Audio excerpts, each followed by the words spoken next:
Shalom saudara, selamat pagi. Kita ketemu kembali pagi ini dalam Morning Devotion. Selamat pagi saudara-saudara, apa kabar? Pembacaan kita pada hari ini terdapat di dalam Injil Matius pasal yang ke-14 ayat 1-12. Demikian firman Tuhan. Pada masa itu sampailah berita-berita tentang Yesus kepada Herodes, raja wilayah. Lalu ia berkata kepada pegawai-pegawainya, "Inilah Yohanes Pembaptis, ia sudah bangkit dari antara orang mati, dan itulah sebabnya kuasa-kuasa itu bekerja di dalamnya. Sebab memang Herodes telah menyuruh menangkap Yohanes, membelenggunya dan memenjarakannya, berhubung dengan peristiwa Herodias, istri Filipus, saudaranya.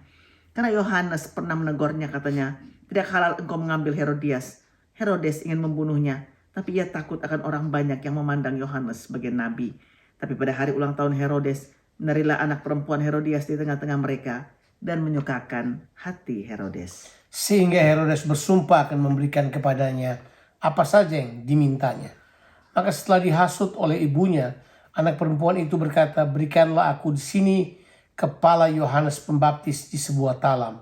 Lalu sedihlah hati raja, tapi karena sumpahnya dan karena tamu-tamunya diperintahkannya juga untuk memberikannya.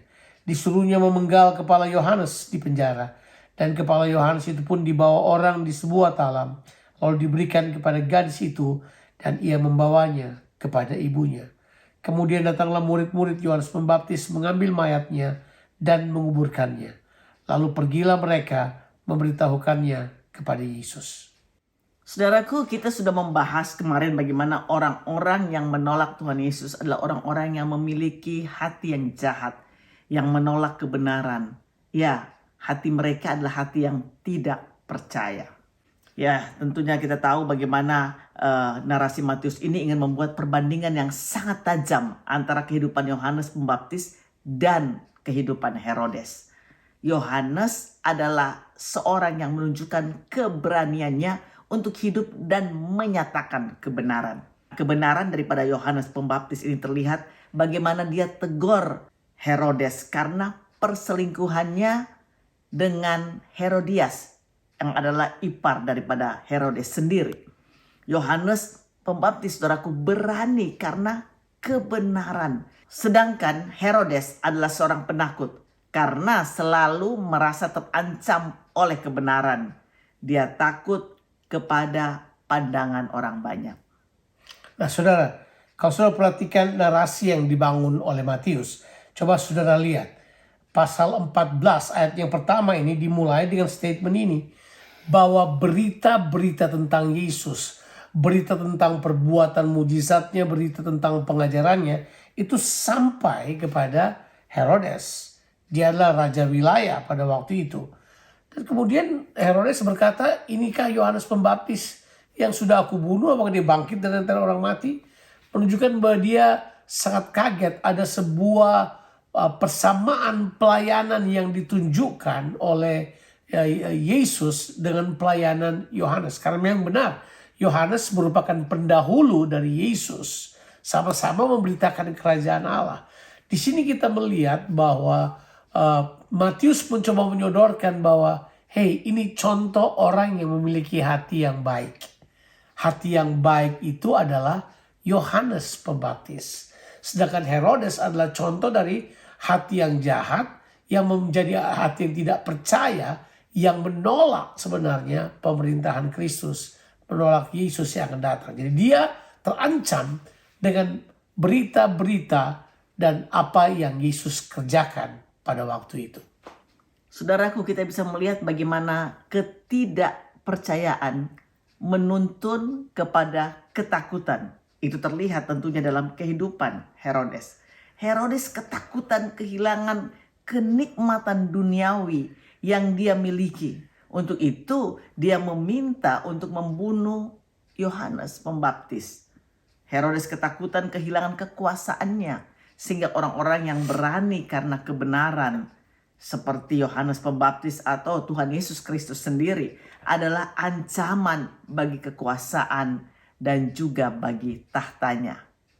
Herodes ketakutan pada opini banyak orang. Matius ingin menyatakan bahwa hati yang tidak percaya seperti Herodes ini merupakan hati yang jahat. Matius memulai dengan memberitahukan kepada kita bahwa disinilah tantangan-tantangan atau oposisi yang semakin keras terhadap pelayanan Yesus Kristus kelihatan di sini. Dan dia sekali lagi mau memberitahukan penolakan itu terjadi karena hati yang jahat dan tidak percaya. Herodes adalah contoh dari orang yang seperti itu. Mereka memulai dari hati yang jahat dan kemudian mereka menolak pemerintahan Tuhan dalam kehidupan mereka, sehingga membangkitkan apa yang disebut dengan ketidakpercayaan. Ketidakpercayaan inilah kemudian menuntun pada banyak sekali ketakutan. Tentu kita mengetahui bahwa Yesus sangat menghargai Yohanes Pembaptis. Karena pertama mereka adalah cousins, yang kedua adalah mereka adalah orang-orang yang memang melakukan kehendak Allah. Bahkan kita mengetahui Yesus menaruh atau menundukkan dirinya pada Yohanes untuk dibaptis oleh, saudara baca di pasal 3 Injil Matius yang kita sudah bahas beberapa waktu yang lalu. Nah di sini kita diberitahukan bahwa sebenarnya Herodes dan Yohanes Pembaptis adalah contoh pertentangan antara hati yang baik dan hati yang jahat. Satu tidak percaya, suatu percaya pada pemerintahan Allah di dalam Yesus Kristus. Saudara, seringkali kita ketakutan kehilangan kenyamanan dunia kita, kehilangan popularitas sehingga mengorbankan iman kita. Mari kita putuskan untuk kita sungguh-sungguh percaya kepada Tuhan dan menjadikan sungguh-sungguh Yesus Kristus Tuhan sebagai Raja di dalam kehidupan kita. Mari kita berdoa. Bapa di sorga, kami datang kepadamu. Kami berterima kasih buat peringatan firman Tuhan dalam kehidupan kami. Supaya kami terus memiliki hati yang benar, yang menerima kebenaran, berjalan dalam kebenaran. Supaya kami mengikuti teladan dari Yohanes Pembaptis yang dengan berani menyatakan kebenaran. Dan hati kami tidak menjadi jahat, hati kami tidak menjadi takut untuk kehilangan kenyamanan, takut untuk kehilangan popularitas. Tapi biar seluruh kehidupan kami serahkan penuh kepada Tuhan. Percaya kepada kehendak Allah. Amen. Percaya kepada kebenaran-Mu. Dan hidup di dalam kehidupan yang penuh keberanian untuk melakukan kehendak-Mu di muka bumi ini. Berkati semua orang yang mendengarkan Morning Devotion ini Tuhan.